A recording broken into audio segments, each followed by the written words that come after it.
Hello friends, आज बात करने वाले हैं anaesthesia breathing circuit MCQs practice set के ऊपर। यह है part third. Part 1 and part 2 हम प्रीवियस वीडियो में बहुत अच्छे से डिस्कस कर रखे हैं और इसका जो थ्योरी को भी हम लोग डिस्कस कर रखे हैं। थ्योरी को अगर अब तक आप नहीं देखे हैं तो उसे जा करके देख ले। उसके बाद आपको एमसीक्यूज का अगर आप प्रैक्टिस करते हैं तो आपको बहुत अच्छे से आपको समझ में भी आएगा और आप प्रैक्टिस में आप इन्हेंस बहुत अच्छा कर पाएंगे, आपका प्रैक्टिस बहुत अच्छा हो पाएगा। तो यह है पार्ट थर्ड। तो प्रीवियस वीडियो में आप जा करके देख सकते हैं, आपको वहाँ पे थ्योरी भी देखने को मिलेगा एंड पार्ट 1 एंड पार्ट 2 भी देखने को मिलेगा। थ्योरी में टोटल आपको 4 पार्ट्स में मिलेगा, पार्ट 1 से लेकर के पार्ट 4 तक मिलेगा। उसे आप अगर देख लेते हैं तो आपको बहुत अच्छे से समझ में ये आएगा। हम क्या करते हैं, कॉन्सेप्चुअल बात करते हैं। अगर कॉन्सेप्ट आपका क्लियर रहता है तो उसके बाद एमसीक्यूज करवाते हैं और आपका जितना ब्रीदिंग सर्किट से जो आता है क्वेश्चंस, इन सब क्वेश्चंस को आप सॉल्व कर पाते हैं। प्रीवियसली अगर हम लोग बात करते हैं पी वाई क्यूज के अगर ऊपर बात करते हैं तो हम लोग पीछे देखे हैं कि बहुत सारा क्वेश्चंस पूछा जाता है। किसी में 9th क्वेश्चन, किसी ईयर 9th क्वेश्चन पूछा है, किसी ने 7th पूछा है, कभी 10 क्वेश्चंस पूछा जाता है। जो एमसीआरई है इसमें इस तरह का क्वेश्चंस पूछा जाता है। ईएसआईसी में पूछा जाता है, बीटीएससी में पूछा गया है, जेके एसएसबी में पूछा गया, सर्किट से रिलेटेड डीएसएसबी में पूछा गया, RRB SSB and other exam से रिलेटेड ये पूछा गया। अभी रिसेंटली जो सीआरई 5 हुआ है, एमसीआरई 5, उसमें 3 क्वेश्चंस सर्किट से पूछा गया। तो सर्किट को आपको क्लियर कर लेना है। तो चलिए बिना लेट किए हुए वीडियो को स्टार्ट करते हैं। So let's start the video without wasting any time. तो 41 वाले क्वेश्चंस को हम लोग सॉल्व करते हैं। इसमें बोल रहा है कि which Mapleson circuit is the circuit of choice for control ventilation in adult. यानी एडल्ट में जो है यहाँ पे बोल रहा है कि कंट्रोल वेंटिलेशन कौन सा इसमें सर्किट करेगा और उसमें भी एडल्ट में ये सर्किट काम करेगा।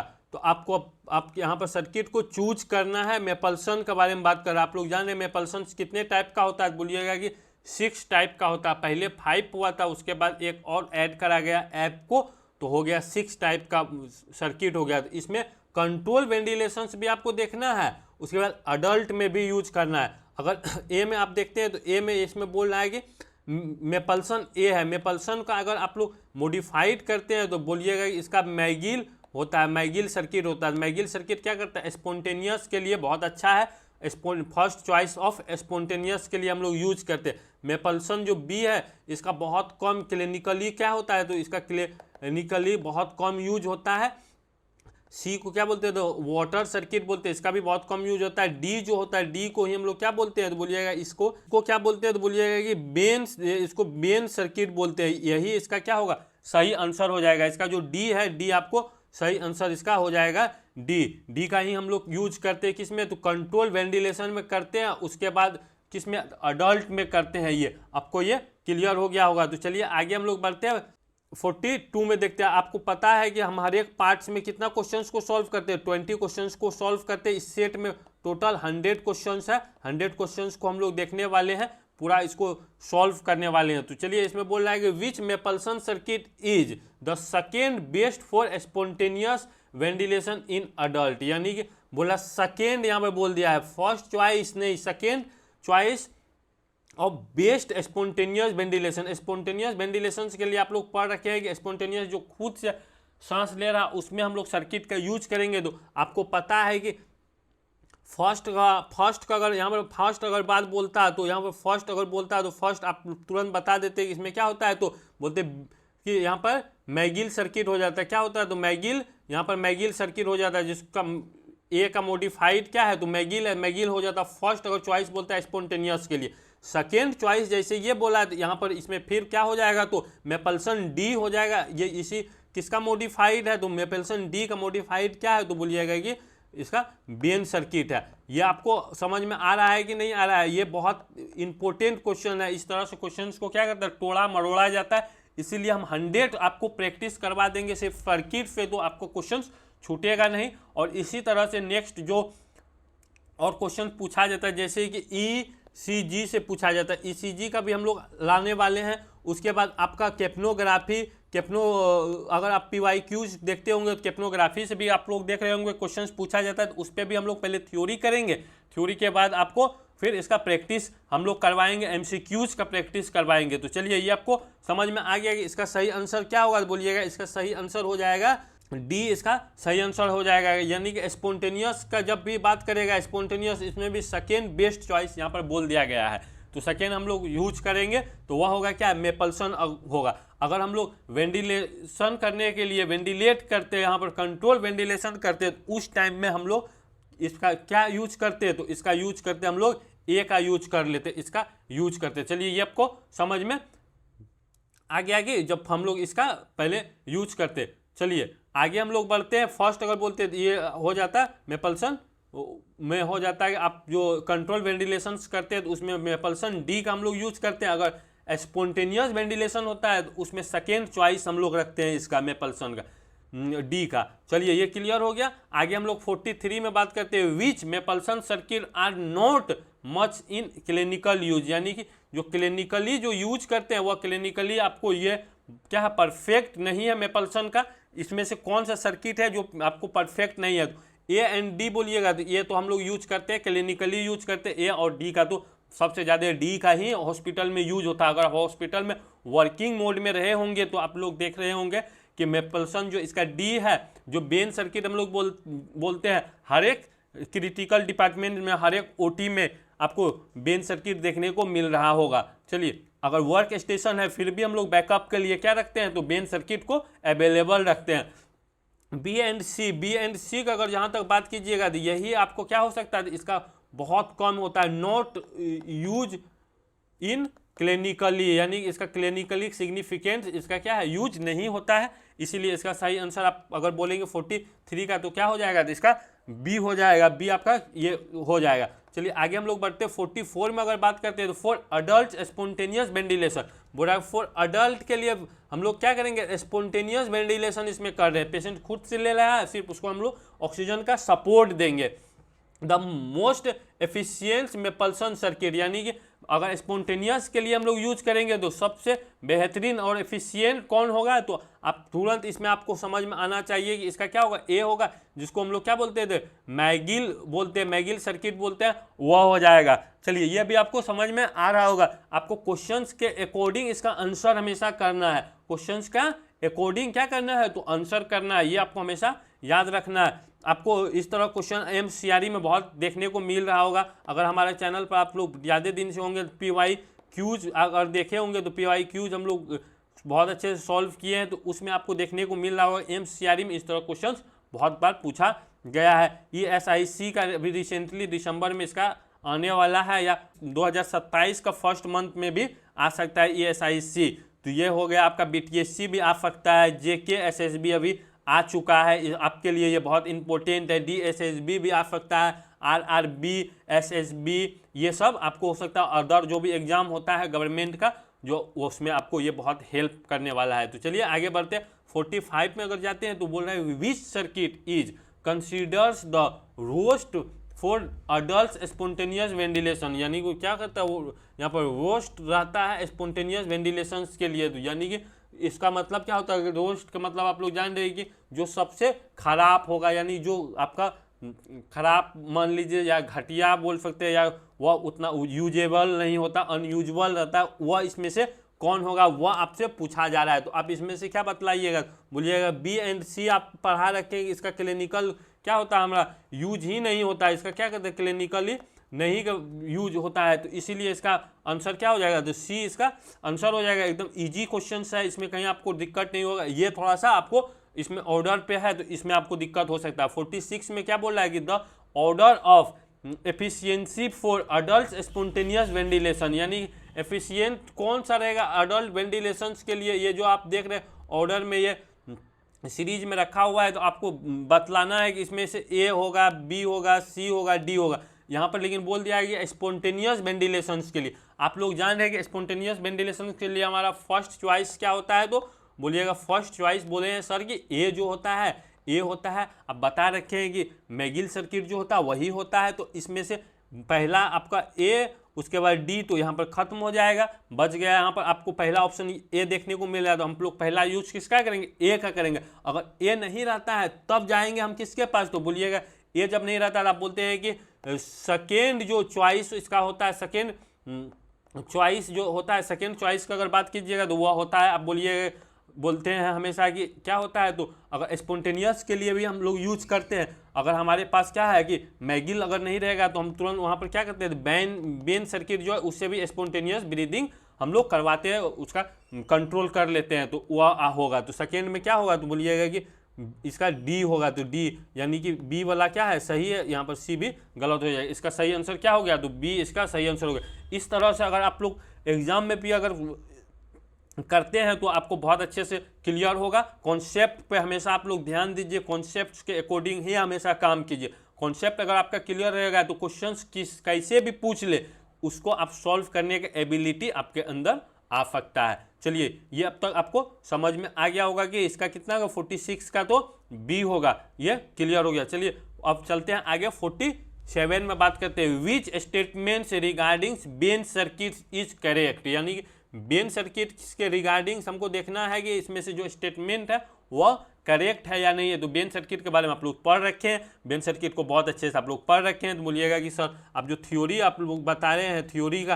Part 1 and part 2, part 3 and part 4 को हम लोग बहुत अच्छे से पढ़ रखे हैं। जब अच्छे से आप पढ़ रखे हैं तो आपको यह बहुत अच्छे से समझ में भी आ रहा होगा और सारा आपको क्वेश्चंस भी सॉल्व कर पा रहे होंगे। तो चलिए, इसमें बोल रहा है कि आप स्टेटमेंट इसका पढ़ते हैं। ए में बोल रहा है कि it is modified मेपल्सन A circuit. तो पहले स्टेटमेंट यहाँ पर क्या हो जा रहा है, तो गलत हो जा रहा है। यह क्या है, ए का तो मॉडिफाइड नहीं है Ben circuit. The inspiratory limbs is outer and expiratory limbs is inner. आप बताइए, इसमें थोड़ा सा आप क्या हो सकते हैं, तो कंफ्यूज हो सकते हैं। क्यों कंफ्यूज हो सकते हैं, क्या कि इंस्पिरेटरी लिम्स बोला outer and expiratory limbs is inner. तो आपको अगर याद है तो आप इसको तुरंत आराम से ले सकते हैं। अगर याद नहीं है तो आप थोड़ा सा इसको वेट करें, थर्ड को आप फिर पढ़ ले, यानी आपको टेक्निक बताते हैं किस तरह से आपको सॉल्व करना है। अब चलिए हम सी पर जाते हैं। It is a modified मेपल्सन D. ये तो हम लोग को पता है कि क्या है, ये मॉडिफाइड है किसका, बेन सर्किट का। ये मॉडिफाइड डी का मॉडिफाइड क्या है, तो बेन सर्किट है। ये हम लोग को समझ में आ रहा है। को एक्सियल डिजाइन, को एक्सियल का शब्द को आप लोग को पकड़ना है। को एक्सियल की जब भी बात करेगा तो बोलिएगा सर हम लोग को पता है कि जो ट्यूब होता है इसका मतलब होता है कि ट्यूब विदिन ट्यूब, यानी ट्यूब के अंदर में जो सर्किट है, एक सर्किट से है उसके अंदर में जो ट्यूब रहता है उस डिजाइन को हम लोग क्या बोलते हैं, तो इस डिजाइन को बोलते हैं को एक्सियल डिजाइन बोलते हैं। ये क्लियर है, हम लोग का ये शब्द क्लियर है। तो इसका मतलब ये स्टेटमेंट क्या है, ये स्टेटमेंट सही हो सकता है। चलिए, ये इसको फाइनल अभी नहीं मानना है, इसको सही कर दिए। It is contains A CO2 absorb, तो ये भी नहीं होगा। यानी कि अब यहाँ से आपको समझ में आ गया। अगर आपको कन्फ्यूजन भी था यहाँ पर बी में और सी में, तो अब यहाँ से क्लियर हो रहा है कि ये ए भी यहाँ पर नहीं है, उसके बाद डी भी नहीं है। बी एंड सी में आपको कन्फ्यूजन था, लेकिन यहाँ से कन्फ्यूजन अब बिल्कुल दूर हो गया, क्योंकि एक ही ऑप्शन को लेना है। मेरा ऑप्शन सी सटीक हमारे पास आ चुका है, यानी कि हमारे पास अगर सटीक आ गया है तो अब हम इसको बी को भी गलत कर सकते हैं। अब यहाँ से आपको समझ में आ गया है कि क्या इस तरह से आपको आंसर करना है। हर एक क्वेश्चन में कॉन्सेप्ट थोड़ा सा आपको लगाना होता है। चलिए आगे हम लोग बढ़ते हैं। आगे 48 में बोल रहा है कि पीडियाट्रिक जो है breathing circuits are generally recommend for children, यानी हम लोग रिकमेंड्स जो करते हैं तो क्या जनरली रिकमेंड्स करते हैं। यहाँ तो हमको कुछ क्लियर नहीं किया, क्लियर कहाँ से होगा, तो ऑप्शन से क्लियर होगा। क्या इसमें रिकमेंड्स है, फ्लो का रिकमेंड्स है, वेट का रिकमेंड्स है कि क्या है। तो यहाँ पर आपको दिख रहा होगा कि कहीं ईयर दे दिया है, कहीं वेट दे दिया है। तो आपको यहाँ पर दे एबव 10 ईयर, यानी 10 ईयर जब पीडियाट्रिक बोला गया तो भाई 10 ईयर से एबव कैसे जा सकते हैं। अगर आपको 10 ईयर से बिलो दिया होता है तो उस पर कुछ बात भी बनता। बोला एबव 30 kg, जब 30 kg से एबव होगा तो पीडियाट्रिक कहाँ कहलाएगा। तो आप बोलिएगा बी तो ऐसे भी खत्म हो गया, ए तो ऐसे भी खत्म, एबव 10 kg कैसे होगा, पीडियाट्रिक का यहाँ पर बात किया जा रहा है। तो बोलिएगा तो आगे हम लोग फिर बढ़ते हैं। आगे बढ़िएगा तो यहाँ पर बोला बिलो 6 ईयर और बिलो 20 kg, यानी कि 6 ईयर का है एंड बिलो कितना है 20 kg है। तो इस पर बात बन सकता है। क्यों, तो आपको पता है कि क्यों इसका बात बन सकता है। एंड डी में बोला एबव इतना kg। देखिए इसका जो ऑप्शन जो दिया गया, ऑप्शन ही इसमें बहुत इजी दे दिया है। ऑप्शन से भी आप इसको पकड़ सकते हैं कि इसका सही आंसर क्या होगा? तो अब बोलिएगा इसका सही आंसर क्या हो जाएगा? तो सी इसका सही आंसर हो जाएगा। तो ये आपको समझ में आ गया कि इसका सी क्या हो जाएगा? तो सही आंसर इसका सी हो गया।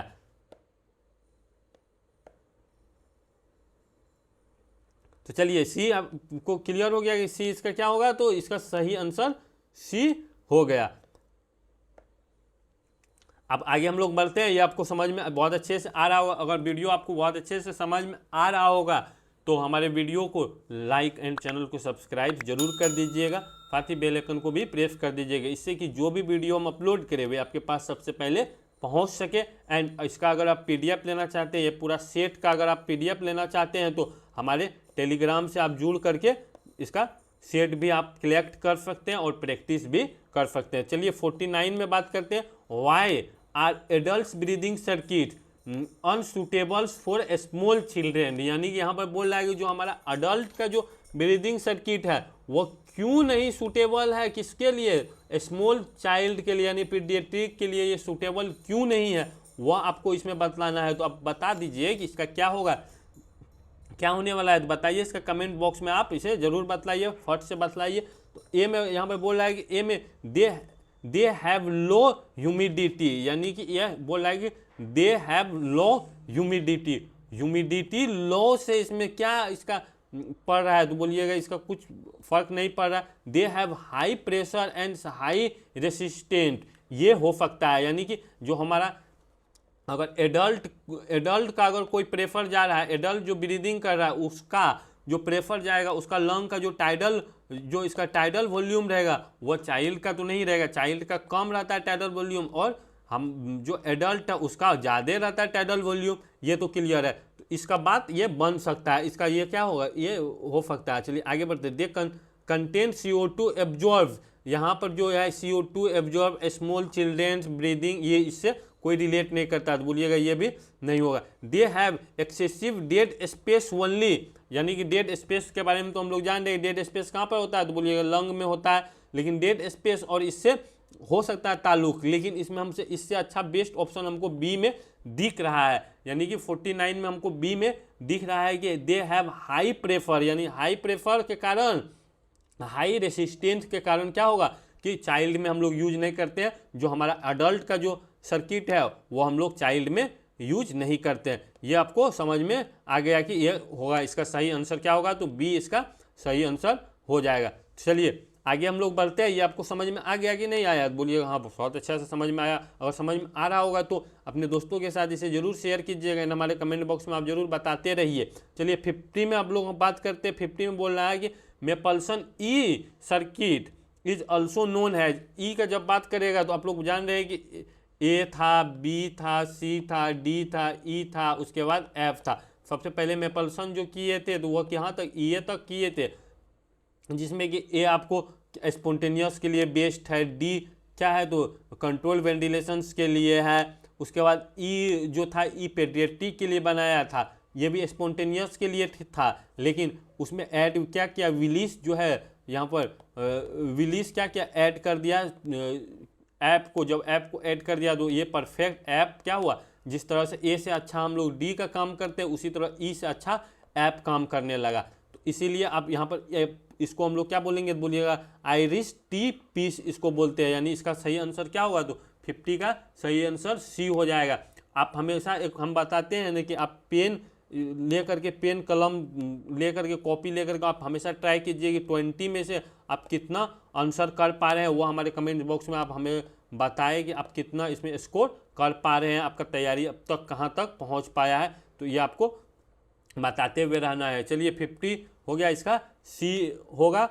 और अगर किसी टॉपिक पे आपको वीडियो चाहिए तो वह भी हमें बता सकते हैं। चलिए 51 में अगर हम लोग बात करते हैं तो 51 में बोल रहा है कि the shape of Ayre's T pieces E, जो इसका टी पीस जो है इसका शेप कैसा रहता है वह पूछ रहा है। सर्कुलर रहता है, वाई शेप्ड का रहता है, वाई शेप तो नहीं होगा, इन्वर्टेड टी शेप्ड होता है। तो इसका आप लोग थ्योरी बहुत अच्छे से पढ़े हैं, तो इसका सही आंसर क्या हो जाएगा? तो सी ही इसका भी क्या होगा? सही आंसर सी हो जाएगा। तो ये कैसे इन्वर्टेड टी के तरह होता है, टी हम लोग इस तरह से टी बनाते हैं ना, तो इसमें से क्या होगा? तो इन्वर्टेड टी के तरह रहता है, तो इसको थोड़ा सा उल्टा दीजिए, इन्वर्टेड टी के तरह इसका बना दीजिए। तो ये होता है। चलिए आगे हम लोग बढ़ते हैं। 52 में बोल रहा है कि Mapleson E is प्रेमरली used in, यानी ई जो है ई का हम लोग प्रेमरली क्या यूज करते हैं, तो एडल्ट कंट्रोल वेंटिलेशंस के लिए करते हैं या पीडियाट्रिक पेशेंट्स के लिए करते हैं, अडल्ट स्पॉन्टेनियस वेंटिलेशंस के लिए करते हैं, एडल्ट के लिए तो ये यूज नहीं होगा।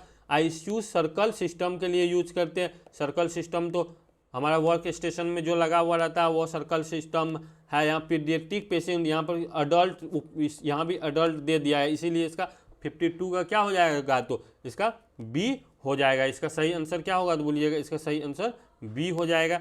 चलिए आगे हम लोग बढ़ते हैं। 53 में बोल रहा है कि Mapleson E is describes has, यानी इसका क्या है, डिस्क्राइब्स अगर हम लोग कर रहे हैं तो डिस्क्राइब्स करेंगे तो बोला बैगलेस एंड वॉल्वलेस होता है, बैग्ड एंड वॉल्वलेस रहेगा। एपीएल वॉल्व के बारे में बोल रहा है और रिजर्व बैग के बारे में बोल रहा है। रिजर्व बैग हो गया, उसके बाद एपीएल वॉल्व जो होता है, एपीएल वॉल्व के बारे में बोल रहा है कि ये दोनों इसमें क्या है, तो लेस है, यानी कि यहाँ पर नहीं है, यानी कि इसके पास नहीं लगा हुआ है। तो बोलिएगा हम लोग पढ़ रखे हैं तो ये आपका क्या होगा, तो इसका आंसर आपका ए ही हो जाएगा। 53 का क्या होगा, तो ये इसका आंसर हो जाएगा। ये क्यों होगा, तो बोलिएगा इसका जो है ना, हम लोग पढ़ रखे हैं कि इसका जो बैग लेस ये रहता है एंड वॉल्व लेस रहता है। इसके पास क्या होता है, तो वॉल्व भी नहीं रहता है, उसके बाद बैग भी नहीं रहता ई के पास। चलिए ये भी आपको समझ में आ गया। 54 में अगर जाते हैं तो a majors limitations of Mapleson ई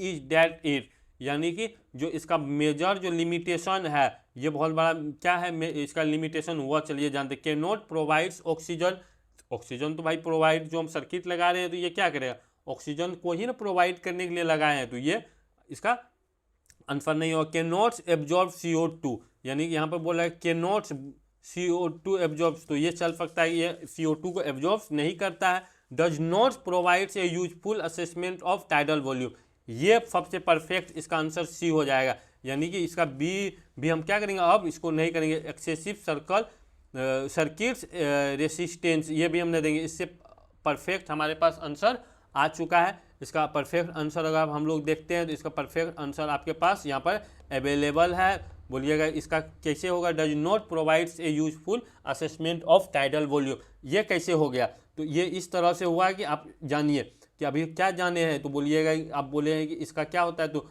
ई का जो होता है बैग लेस होता है एंड वॉल्व क्या होता है, तो वॉल्व लेस होता है। जब बैग नहीं रहेगा तो हम किस तरह से इसका असेसमेंट करेंगे, जो टाइडल वॉल्यूम होगा वो किस तरह से असेस करेंगे। जब स्पॉन्टेनियस जब ब्रीदिंग करता है तो पेशेंट वहाँ से भी हम लोग पता करते हैं, बैग से ही पता चलता, बैग पर आपको दिखाई देगा।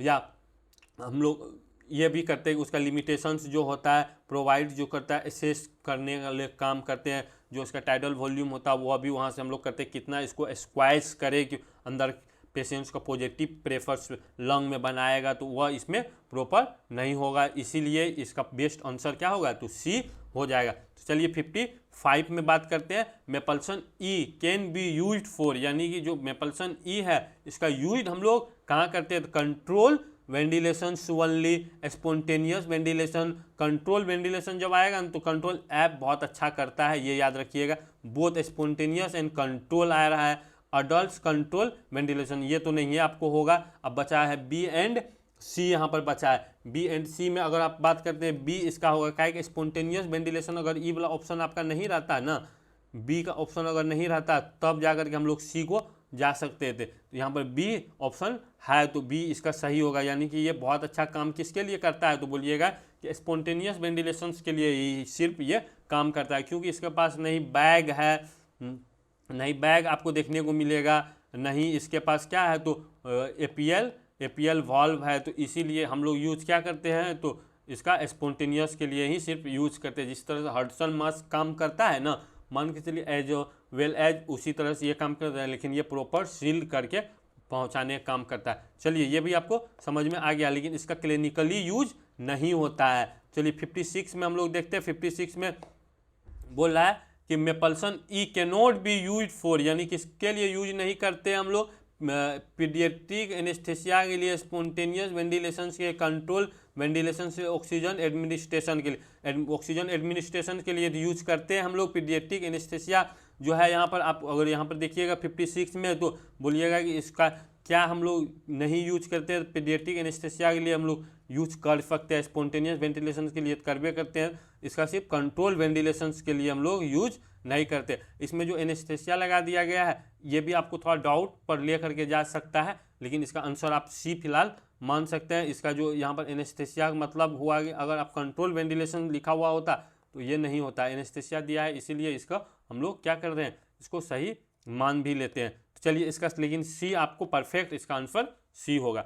चलिए 56 के बाद हम लोग 57 में चलते हैं। 57 में इसमें बोला जा रहा है कि मेपल्सन app circuit is also known has, यानी कि ऐप जो है ऐप को हम लोग क्या बोलते हैं, तो बोलिएगा जैक्सन रिच सर्किट बोलते हैं, यानी कि JR सर्किट भी इसको बोला जाता है। ये बहुत इंपॉर्टेंट है चाइल्ड के लिए, ये बहुत यूजफुल होता है, ये बहुत हेल्प करता है किसके लिए, पीडियाट्रिक के लिए बहुत हेल्पफुल है। कौन, तो बी इसके लिए बहुत हेल्पफुल है। चलिए ये आपको समझ में आ गया। अगर 58 में हम लोग चलते हैं, the movement of the bag in Jackson Rees circuits help assess, यानी कि जो उसमें बैग लगा हुआ है, बैग का मूवमेंट बोल रहा है, जो उसका बैग लगा हुआ है, बैग आप लोग समझ रहे हैं ना, बैग तो देख रहे हैं कि जो सर्किट है, सर्किट में जो ये इस तरह से जो बैग लगा हुआ रहता है, यही रिजर्व बैग जो है, रिजर्व बैग है, इसी के बारे में बोल रहे हैं कि रिजर्व बैग जो है इसको हम लोग क्या करना है, इसका मूवमेंट के अकॉर्डिंग इसमें दे रहा है कि क्या हम लोग हेल्प करते हैं असेस करने के लिए, oxygen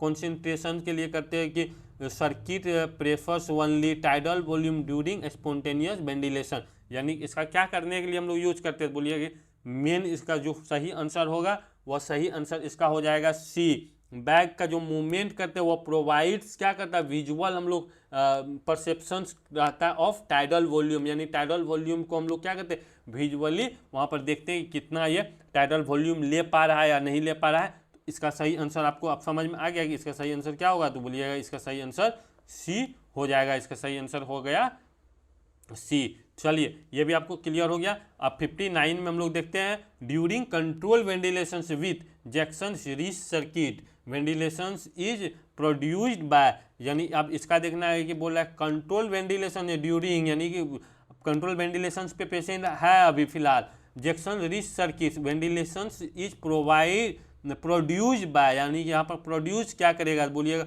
automatic ventilators only closing the bag opening with the thumb and gently squeeze the bag, यानी कि यहाँ पर जब बोला control during control ventilation Jackson Rees circuit ventilation produce, यहाँ पर क्या होगा, तो इसका सही आंसर आपको अब इसमें बतलाना है। 59 में क्या होगा, तो बोलिए क्लोजिंग द बैग ओपनिंग, जो है क्लोज करते हैं, जो उसका बैग का ओपनिंग होता है उसको हम लोग क्या करते हैं क्लोज करते हैं with the thumb and gently squeeze the bag, यानी कि जो हम लोग पॉजिटिव प्रेशर बनाने के लिए क्या करते हैं, तो ये बैग को स्क्वैच करते हैं इधर से और इधर से, जब दबाते हैं तो यहाँ से क्या होगा प्रेशर एक बनता है जो लंग तक जाता है पॉजिटिव प्रेशर्स में, यही इसी के बारे में यहाँ पर बोल रहा है पॉजिटिव क्या होता है प्रेशर लंग तक पहुँचाने का काम करता है। ये इसका सही हो जाएगा बी, इसका सही आंसर हो जाएगा। चलिए 60 में बात करते हैं कि in Jackson Rees circuits ventilating pressure in under the control of the Jackson जो रिच सर्किट है वेंटिलेटिंग का रहा prefer is under the control of the, यानी क्या इसका कंट्रोल करेगा, वेंटिलेटर कंट्रोल करेगा, फ्लो मीटर कंट्रोल करेगा, फ्लो मीटर यहाँ पर कंट्रोल करेगा, वेंटिलेटर कंट्रोल करेगा। जब हम यहाँ पर लगा दिए तो ये वेंटिलेटर पे ये नहीं जाएगा, ये तो नहीं होगा। फ्लो मीटर रखते हैं, ऑक्सीजन सिलेंडर ये भी कंट्रोल नहीं होगा, एनेस्थेटिक हो जाएगा, यानी उसका जो बैग है, बैग जो हम रिजर्व बैग जो है रिजर्व बैग को कंट्रोल करता है, स्क्वैच करते हैं हम कि हमको पेशेंट्स को कितना टाइडल वॉल्यूम पे लेकर के जाना है, वो हमारा हाथ पे डिपेंड करता है हम इसको कितना स्क्वैच करते हैं। मान के चलिए कि अगर इसको हम लोग क्या करेंगे, अगर हाफ दबाएंगे तो कितना जाएगा, तो 250 ml इसमें टाइडल वॉल्यूम जाएगा। अगर इसका 1/4 अगर दबाते हैं तो 1/4 दबाएंगे तो कितना जाएगा, तो बोलिएगा कि 125 ml इसका क्या होगा, तो पेशेंट्स की तरफ बढ़ेगा। तो ये आपका हाथ में कंट्रोल रहता है, तो किसके कंट्रोल में रहेगा, तो एनेस्थेटिक का कंट्रोल में रहेगा, या आप एनेस्थेटिक जो आप टेक्नीशियन है आपका कंट्रोल में ये रहेगा। तो ये आपको समझ में आ गया। स्क्वाइजिंग कौन करेगा, तो आपका ये कंट्रोल में रहने वाला है। तो अब तक ये समझ में आपको बहुत अच्छे से आ गया होगा। आप कितना इसमें से सॉल्व कर पाए, 20 में से आप कितना इसमें क्वेश्चंस को सॉल्व कर पाए, ये हमें हमारे कमेंट बॉक्स में आप ज़रूर बताइएगा कि आप कितना इसमें करेक्ट कर पाए, वो हमें ज़रूर बतलाइएगा। एंड ये वीडियो आपको कैसा लगा वो हमारे कमेंट बॉक्स में ज़रूर बतलाइएगा। एंड अपने दोस्तों के साथ इसे ज़रूर शेयर कीजिएगा। इसका अगर PDF लेना चाहते हैं तो आप हमारे टेलीग्राम से जुड़ करके आप PDF भी ले सकते हैं। तो पार्ट 3 भी आपको क्लियर हो गया। एंड पार्ट 4 को आप जरूर देखिएगा। इसके बाद पार्ट 4 आने वाला है, पार्ट 4 को आप देखिएगा। उसके बाद पार्ट 5 को देखिएगा। 100 आपका क्वेश्चन क्या होगा, सॉल्व हो जाएगा, पूरा सेट कंप्लीट हो जाएगा। और आप अगर इसका थ्योरी को अगर आप देख लिए होंगे तो थ्योरी अगर देख लिए होंगे, इसमें 4 वीडियोस थ्योरी का है, 4 पार्ट्स में हम कर रखे हैं। अगर वो देख लिए होंगे तो आपका ब्रीदिंग सर्किट कंप्लीट हो जाएगा। तो अगर हमारे चैनल पे आप नए हैं तो वीडियो को लाइक एंड चैनल को सब्सक्राइब जरूर कर दीजिएगा। साथ ही बेल आइकन को भी प्रेस कर दीजिएगा, इससे कि जो भी वीडियो हम अपलोड करें वे आपके पास सबसे पहले पहुंच सके। तब तक पढ़ते रहे, प्रैक्टिस करते रहे। Thank you for watching.